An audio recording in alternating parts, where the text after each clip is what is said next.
Welcome back, everyone. My name is Morgan Webb. And I'm Adam Sessler. There you have it. Doom, The Elder Scrolls Online, Tamriel Unlimited, Dishonored 2, Elder Scrolls Legends, and Fallout 4. And we cannot forget about Fallout Shelter. No. Now, we hope you enjoyed the Bethesda E3 showcase as much as we did. Yes, the event has just concluded, and we are backstage at the Dolby Theater here in Los Angeles to speak to the developers behind the big games that were just unveiled. And we're also going to be answering some of your questions from Twitter. Make sure to follow along throughout E3 for updates on these games by following BethBlog on Twitter and using the hashtag BE3. We even have a cool giveaway for anyone whose questions get answered. You just saw it right there on the show. It's these absolutely uniquely painted. Yes. Now, this is something that you're only going to be able to get here, or if you ask a question that we answer on the show. Yes, and I'm kind of salivating over them myself. They're really, so there's really some very cool. special treats here.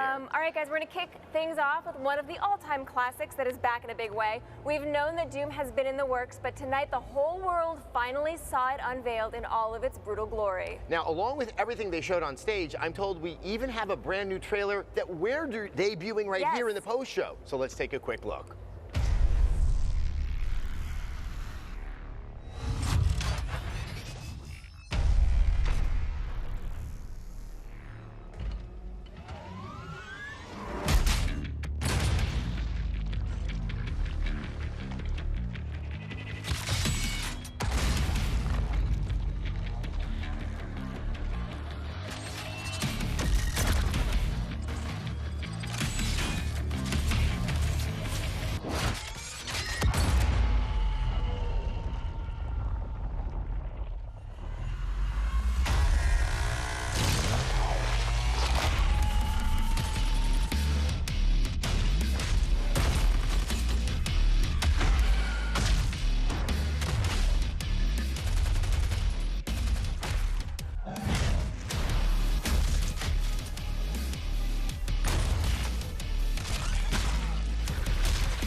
Joining us is executive producer at id Software, Marty Stratton. Welcome. Thank you so much. Marty, congratulations. I think it's fair to say the audience definitely responded to what they saw out there from Doom. It was amazing. I mean, I assume this must be a big moment, not just for you, but for everyone at id. Absolutely. I mean, we have such a fantastic team at id. I was telling somebody on the way over here, I wish they all could have stood up there and watched the faces. There's not a lot of opportunities where you get to actually watch the faces of 3,000 people as they're watching what you've created, and it was electric. It was so much fun. It was a brutal demo. Yes, which, of course. It's Doom. Which is Doom. And so you actually got to unveil it to the entire world. I mean, that must have been a big thrill. It really was. You know, we did our sneak peek last year at QuakeCon. You were Which there. I know Adam got to see. Absolutely. I enjoyed it then, I enjoyed it now. Very good, very good. Yeah, so that was a lot of fun because we gave them a sneak peek, but being able to show the world what we've been working on for a while now, and you know, share that excitement it's the biggest thrill probably of my career. And Doom, as you pointed out, and I think as many people know, it's been around for 20 years. Yeah. And it really established what we know as the first-person shooter genre in gaming. Yes. But obviously that genre has changed over the years, not just in your hands, but in the hands of many, many studios out there. But what are those essential elements of Doom that have to be there for the new Doom? Yeah, well, absolutely. I mean, I talked about it on stage. You know, you come back to the fundamentals. It's about speed, it's about awesome guns, and it's about killing demons. You know, when you're doing those things, it makes a very fun game. But you know, Doom it's kind of like Todd said at the end of his presentation. We take that commitment to the fans seriously. Everybody has a very special experience that they've had with Doom, you know, over the course of 20 years. And you know, we take that as an entire team. We take that commitment very seriously. So we boil it down to a few things that are kind of the essence of it. But man, going into the details, whether it's the characters, the guns, or the way the combat feels, the spaces that we create, every single thing we do really has to kind of reflect that essence of Doom. Now, speaking of the essence, things were moving very, very quickly. Yes. So the game is really about speed for the average player who's going to be playing it? Yeah, absolutely. You know, we try to ramp players up through the course of the game.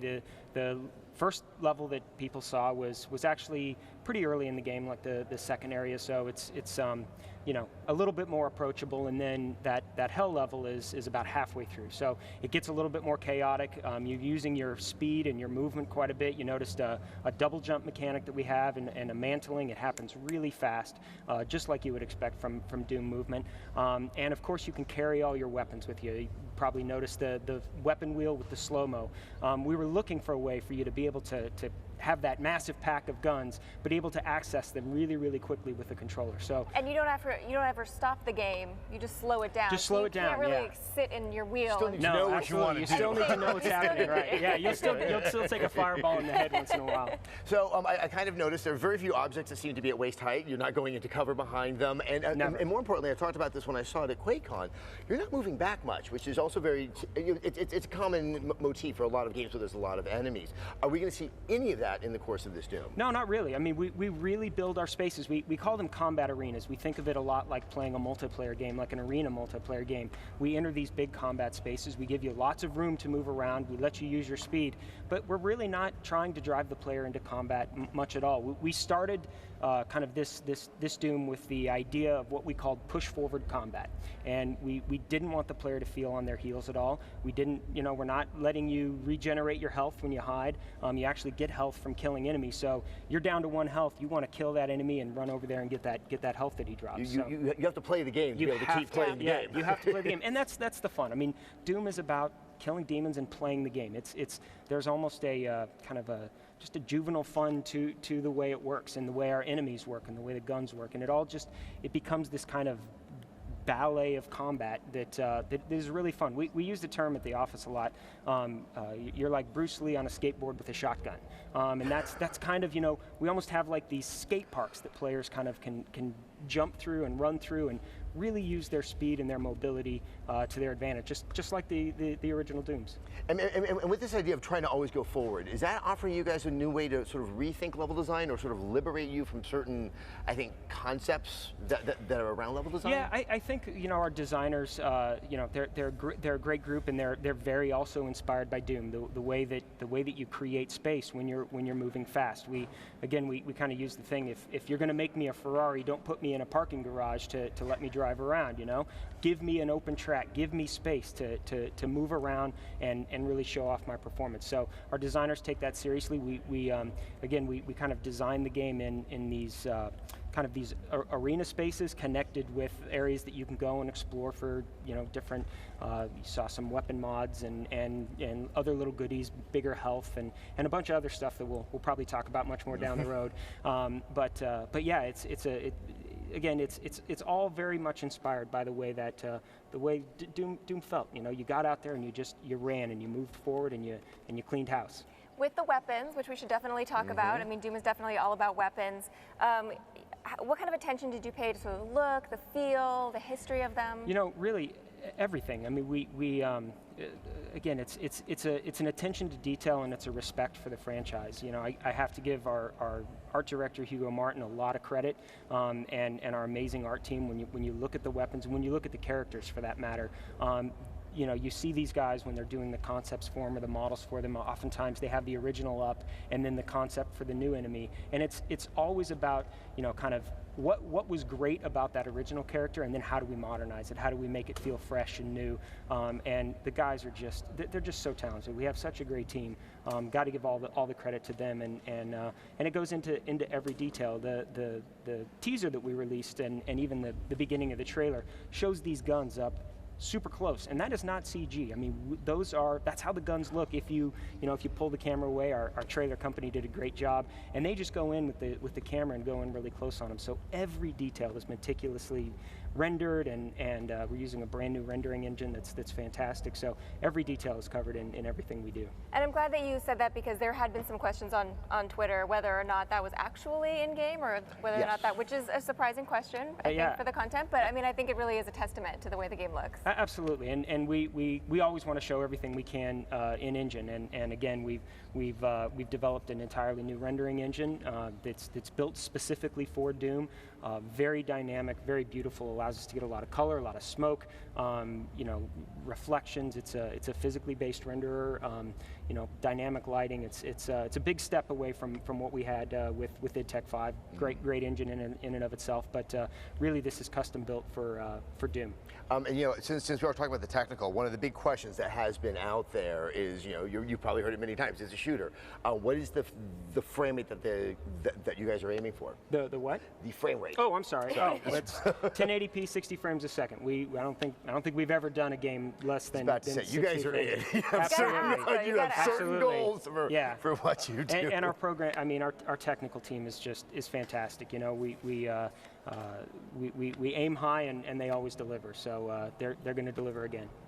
No, so the violence in the demo, it's exuberant, I think was the word that you used, and I think over the top. I think it's a nice way to put it. Have we seen the top in this demo?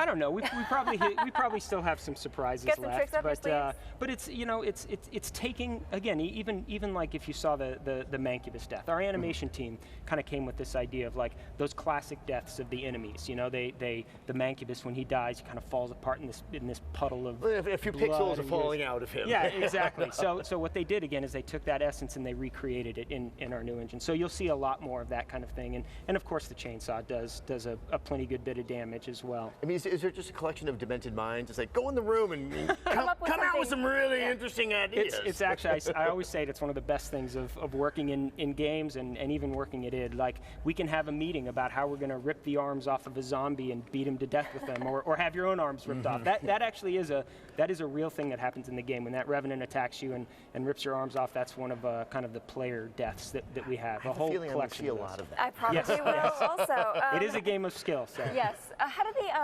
the finishing moves that the player was able to execute, how does that mechanic work? Another great contribution from our animation team. We kind of have a culture at id where any idea can come from anywhere, and that was one of the very first things that we started with this Doom. Again, when you go into this push forward combat, you end up in these close quarters situations a lot where you get really close to an enemy, and we wanted a way to kind of finish these encounters very quickly, very Doom, and of course with the level of the violence that people would expect. So it's a totally dynamic kind of contextual system. When you approach an enemy that's in this what we call kind of a staggered state, he's reached a certain level of damage. Based on kind of where you're looking, it will pick one of these many animations and play it out. And again, it allows you to kind of be your own fight choreographer in the middle of these combat arenas, and it's the most addictive part of the game. You look at it and you're like, wow, that's pretty cool. But when you're playing the game, it's like a hit of crack every time you do it. It's funny. So we did not just see the single player tonight. We actually did see the multiplayer as well. A little sneak peek. It was a sneak peek. It wasn't as much as the single player, but I feel like it gave the player sort of a good idea of what it was going to be like. So what's your thinking going into the multiplayer? Well, we're kind of going back to what we feel like we do really well, which is that fast-paced arena style combat. It's kind of most people who would look at it would probably call it a mix between a Doom and a Quake style of play. You did see that there's these power-ups that. Okay, so we need to talk about the did I see someone turn into a demon? You did. It was fast, and I wanted to read it that way. And you can say, okay, absolutely. Good. It's kind of like a modern version of quad damage, I guess you would say, a very elaborate version of that. So there is a kind of a demon rune in the world that. Comes into play. Players fight around it, and then you can pick it up, and you do turn into one of a few different demons. So and you wreck. It's fun. I'm almost embarrassed asking you this because you guys are id, and when it comes to multiplayer, you know a lot. But balancing obviously is a key element to make the game fun. Sure. What are those important tenets of balance that you're looking for in Doom multiplayer? It's about with this kind of game. It's about every player being able to start off with a full not being hindered from the beginning. We're trying to focus on you don't kind of enter the world in a depleted state. So you start out with some good weapons, and you're straight into combat. Balancing the demon is a challenge, and it's a lot of fun. We play the game in the office constantly. We have a running tournament, and it's a lot of focus tests. So we're still in the process of developing, but I think the balance is going to work out great. We should talk about snap maps, because this was something that got a lot of cheers and attention from the crowd. How difficult is it to make your own map? Like, what consoles can you make it on? How deep does it go? It's cross-platform. You can do it. It's built into the game right from the start, and it's actually a kind of a two-component piece. There's a content almost hub, if you will. If you're a player who just wants to go and find the stuff that everybody else is making, you can go and play it and rate it and upvote it, downvote it, all that kind of stuff. But then you also have this in-game tool, and I will tell you, I did not. My background is not in level design or necessarily using our tools, and I love this thing. It is the most. It's the most engaging, fun thing to do, to sit down and snap together your level, add this gameplay. You can add pieces of gameplay that are kind of pre-built for you and that almost take over, like add a wave battle. And it's as easy as placing a wave battle in the world. Or you can take that wave battle and break it out and completely customize it. You can pull pieces together, you can set up little scripting. It's almost, I'm anxious to do a really detailed presentation on it, because it's so deep and it's so easy to use, and I really think everybody's going to find a creative avenue through this. And let's talk I think you did speak to this, but just to clarify, is it just multiplayer? Is there single player? Is there co-op? Everything. You can make whatever you want in SnapMap. Can you make the original Doom? You could try. Yes. The modules themselves are snapped together kind of like Lego pieces, and then you just go to town building your own gameplay in the middle of it. And you can create a co-op experience, 2-player co-op, 4-player. You can make a single-player game. You can make that classic deathmatch that you saw there. It's really a very open-ended tool, and like I said, I mean, we're really anxious to see what players come up with. People have already been creating some cool stuff in the office. I would like to ask a question from social media, from Twitter. Sounds good. This is from @_Aiden_B_. Hey, I can pronounce this one, I'm happy. Exactly how many types of returning demons can I expect to be blasting in the face in Doom, depending on how good of a shot he is? Yeah, I don't want to give our entire roster. We gave away a lot tonight. We showed it a lot. Was pretty tonight. generous, I have to say. Yes. So I can confirm everything that you saw, and there's some little glimpses of a few things in there that were nice little teases. I think, like you saw the Spectre there in Hell when he was kind of shimmery and then got killed and popped into the pinky. So watch it closely, and you'll see there's actually even one that's kind of hidden in the background that. All right, another great reveal was Dishonored 2, which debuted with an amazing trailer. Let's take another look at Dishonored 2.